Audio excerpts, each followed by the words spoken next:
Yeah, we're out of the... If you look at globally the number of boats out there, the far more numerous ones are the ones that we focused on, which are the smaller merchant marine, some of them, refrigerator boats and smaller tankers and stuff like that, far poorer, and fishing, quite especially the fishing vessels. The high seas are a vast area that are generally unpatrolled, and while there are lots of rules in the books, those rules are tough to enforce.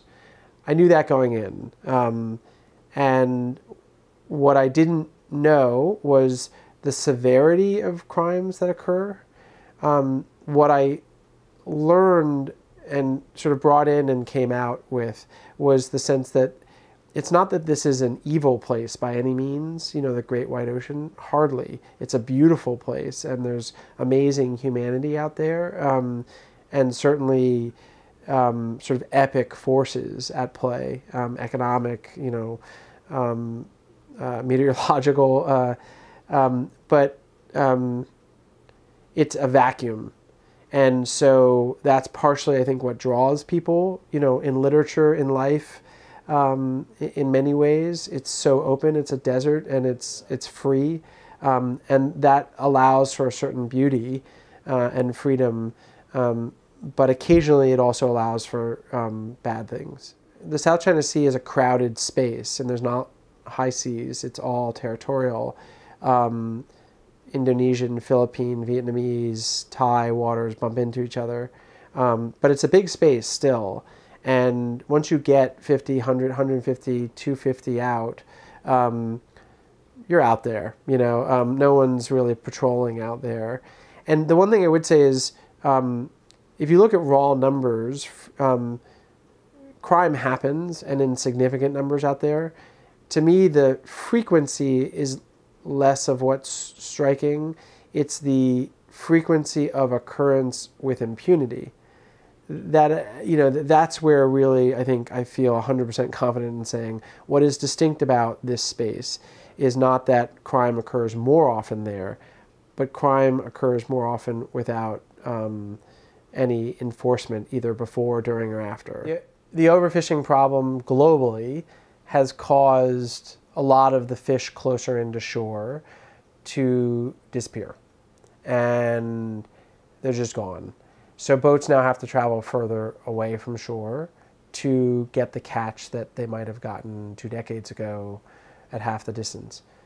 Fuel is the biggest cost on a boat. Further out you go, there's a point at which it's diminishing returns to go back to shore. You can't possibly even fill your hold and get back and break even. So you got to figure out a way around that. So thus became popular transshipment, which is a system where the boats go as far as they want, essentially from shore, and then a mothership, a sort of supply ship, runs out to that fishing vessel, gives them ice, fuel, men, parts, whatever, takes their fish off, brings back to port. And the fishing vessel just keeps going. And that, from a business perspective, makes a lot of sense. From a labor perspective, it's really problematic because those fishing vessels are really far out now and really beyond the reach of any sort of oversight. And those are the vessels going into the project we knew, or on the front end of the project we knew, were the ones that had the reputation of the worst crimes, the worst abuses. And those were the ones that the photographer, amazing photographer Adam Dean, and I wanted to get on, you know, to see, because that hadn't been done from what we, you know, before.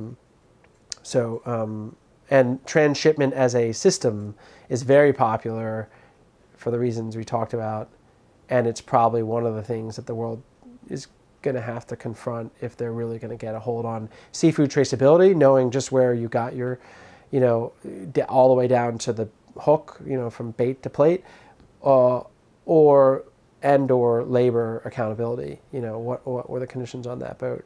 The only way you're going to figure that out is if you really figure out a system for controlling transshipment at sea.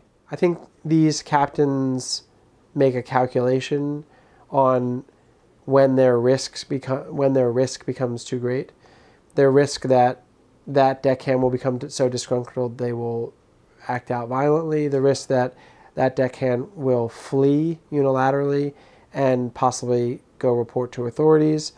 How that reporting ends up, whether the authorities look the other way, whether the authorities are in bed with the traffickers and they just return the guy to the vessel, or whether the authorities show up and capture the vessel, varies, right? But I think it's just a calculation by the captain of when they should cut the guys loose for their own sake. But as you say, I mean, there is a real hierarchy.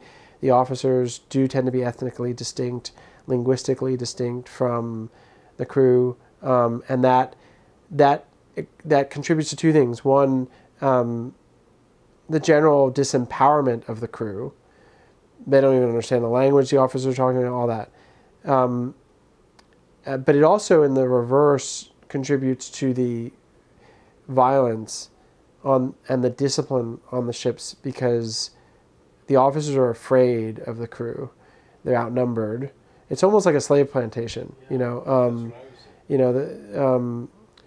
way outnumbered, and so they have to. Their view is they have to rule with an iron fist. Every time I'm on the plane back, I'm like, okay, I just in 5 weeks added 2 years to my, I'm aging fast. I feel like one of those movies, where you go to outer space and time accelerates. But within 2 weeks, and especially as I start writing, I'm like, wow, I gotta do that again. It just feels invigorating. It also feels important. It feels potentially consequential to live in. You hope that you do a good enough job in rendering it that, maybe you'll improve things.